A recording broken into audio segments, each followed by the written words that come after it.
உறவுகளே, காலை இனிய வணக்கம். எல்லோரும் என்ன பண்ணுறீங்க? நல்லா இருக்கீங்களா? சாப்பிட்டீங்களா? நாங்கள் இன்னும் சாப்பிடல. காலையில் 6 மணிலேருந்து அம்மா வீட்டில் வந்து வீடு வந்து க்ளீன் பண்ணிக்கிருக்கிறோமுங்க. தம்பிக்கு நாளைக்கு கல்யாணம்ல, அதனால்.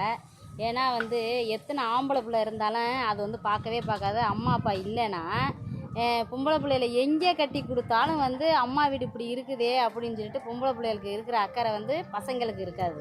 இப்போ என் தங்கச்சி நேற்று ஒரு ட்ரிப்பு வந்து என் வீடு வாசலாம் சுத்தம் பண்ணிட்டு போயிடுச்சு. இன்றைக்கி காலையில் நான் 6 மணிலேருந்து வந்து வேலை பார்த்துக்கிருக்கேன். நான் என் வீட்டுக்காரர் என் மயன் எல்லாம் இப்போ தான் தங்கச்சி வந்திருக்கு.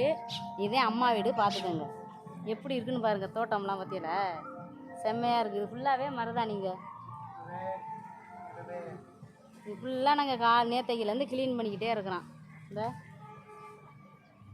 இல்லை எல்லா கண்ணுமே வந்து அவன் வந்து பொம்பளை ஆள் இல்லாமல் இருந்தாலும் கூட எல்லா கண்ணுமே வச்சு வளர்த்துட்டேன். வீடு வந்து அம்மா வீடு சின்ன வீடு தான். இங்கே இருங்க ஒரு ஆள் விளக்கிக்கு இருக்கிறத இல்லை. இதே பொம்பளை பிள்ளைக்கும் ஆம்பளை பிள்ளைக்கும் இதே வித்தியாசம் பார்த்துக்கங்க. இந்த கண்ணெல்லாம் எப்படி வச்சுருக்கேன் பாருங்கள். இது ஃபுல்லாகவே வந்து மருதாணி தான். மருதாணிக்கு ஒருத்தர் ரொம்ப கஷ்டப்படுவா. எங்கள் வீடு ஃபுல்லாகவே மருதாணி தாங்க. இல்லை ரொம்ப ஓயாமல் நானும் என் தங்கச்சியும் வீட்டுக்கு வர மாட்டான். என்னைக்காச்சும் ஒரு நாளைக்கு தான் வர்றது. தம்பி வந்து பார்த்துட்டு போவோம். தம்பி நம்ம வீட்டுக்கு வருவேன். இன்றைக்கி அவன் நாளைக்கு வந்து கல்யாணங்கிறதுனால நாங்கள் 2 பேர் வந்து ரொம்ப கஷ்டப்பட்டுக்கு இருக்கிறோம் அம்மா வீட்டில் வந்து. ஏன்னா அம்மா இல்லை. அம்மா இருந்துருந்துச்சுன்னா நாங்கள் வந்து இவ்வளோ தூரம் கஷ்டப்பட மாட்டோம். அது இல்லைங்கிறதுனால நானும் என் தங்கச்சியும் ரொம்ப கஷ்டப்பட்டுக்கிருக்கேன். அவனுக்கு ஒரு வாழ்க்கை நல்ல வாழ்க்கை வந்து அமைஞ்சு இருக்கட்டும்னு, அவன் கல்யாணம் பண்ணி நல்லபடியாக இருக்கணும்னு ஆசீர்வாதம் பண்ணுங்க. எங்கள் வீடு சின்ன வீடுங்க. சின்ன வீடாக இருந்தாலும் அது உள்ளே ஒரு ரூம்பு, வெளியில் ஒரு ரூம்பு. உள்ளே பூக்கள் தான் பதிச்சிருக்கேன் பாருங்கள். அந்த வேலை தான் அம்மா பார்த்துச்சு.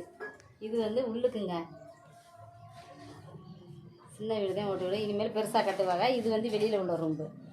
இந்த வீட்டில் தான் எனக்கு கல்யாணம் பண்ணி என் பிள்ளைய 2 இந்த வீட்டில் தான் வளர்ந்துச்சுங்க. என் தங்கச்சிக்கு கல்யாணம் பண்ணி அதுவும் 2 பிள்ளைகளை வந்து இங்கே தான் வந்து பிறந்து வளர்ந்து போச்சுங்க. 3 குடும்பம் அந்த வீட்டில் வந்து இருந்து குடும்பம் பண்ணான். சின்ன வீடாக இருந்தாலும் நல்லா இருக்குங்க எங்களுக்கு. பார்த்துக்குங்க. ஃபுல்லாக க்ளீன் பண்ணியிருக்கோம் 2 நாளாக. சரிங்க, எல்லோரும் பார்த்து பத்திரமா இருங்க. பத்தியில் எப்படி சோளை மாதிரி இருக்குது பத்தியில் இடம் எங்களுக்கு.